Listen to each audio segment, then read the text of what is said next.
Now we'll talk about graphing, windows, zoom, trace, and turning our equations on and off. First, to graph, we access the equation editor using the y equals button, and that's in the upper left-hand corner of your calculator. Go ahead and press that. Let's place a linear function in the calculator. If we wanted this equation, y equals 3x minus 4, we first go to the y equals menu. We press 3, and then we press this x, t, theta, n button, which is right here.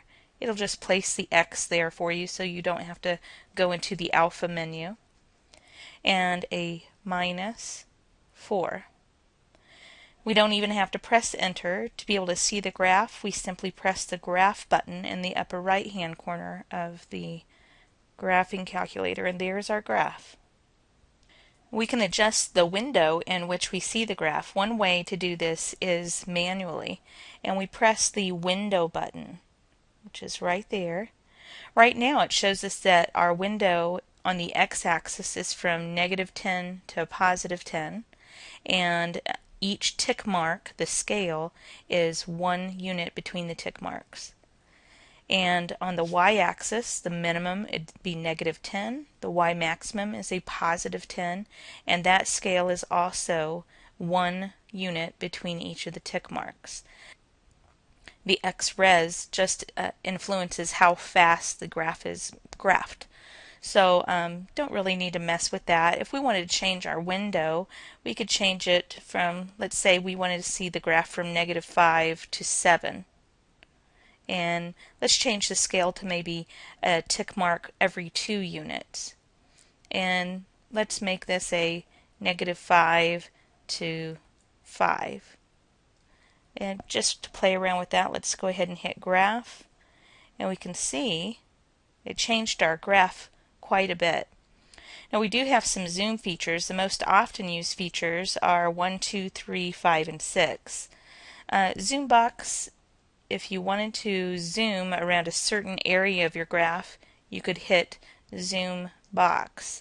And you have to use your cursor buttons to make the box. So let's say that we wanted the upper left-hand corner to be here. We hit enter. And if we wanted the other corner to go down a bit, we just keep on pressing. And then let's go to the right a little bit. And now you can see really a box that is opening up. Go down a little bit more so we can get that y-intercept in there. And then go ahead and press enter. And that is the new box for the window. And we could also zoom out.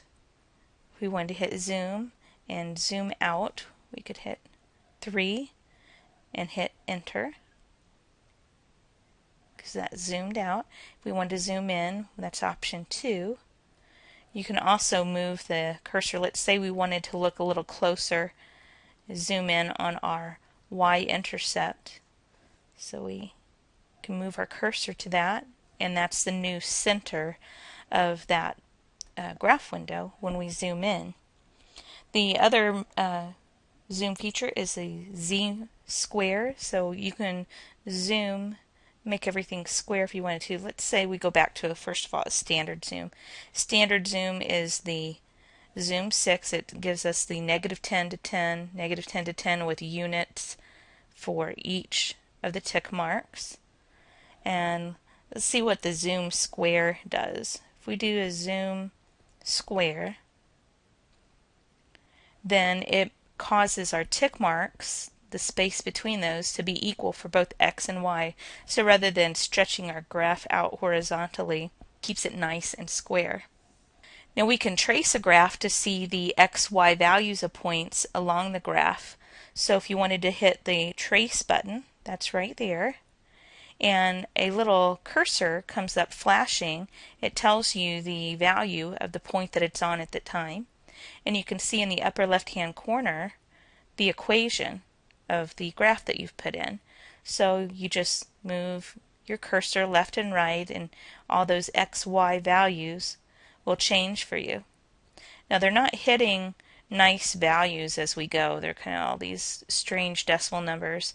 If we wanted to, we can key in the x value of the point that we want while we're in this trace mode and press enter, and then we'll get the xy coordinate of that place. So let's say we want to see what happens when x is 3. So we hit 3, and you see at the bottom left hand corner of the screen it says x equals 3. Go ahead and hit enter. The cursor will jump to the place on the graph where x is 3, and it also shows you at the bottom the xy coordinate of that point. Now you can enter more than one equation in the editor.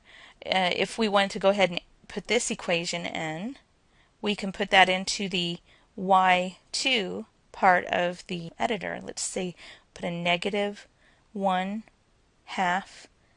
x plus 5. Okay, now we'll see both of the equations in the editor, and when we hit our graph button, we'll see both equations in the window.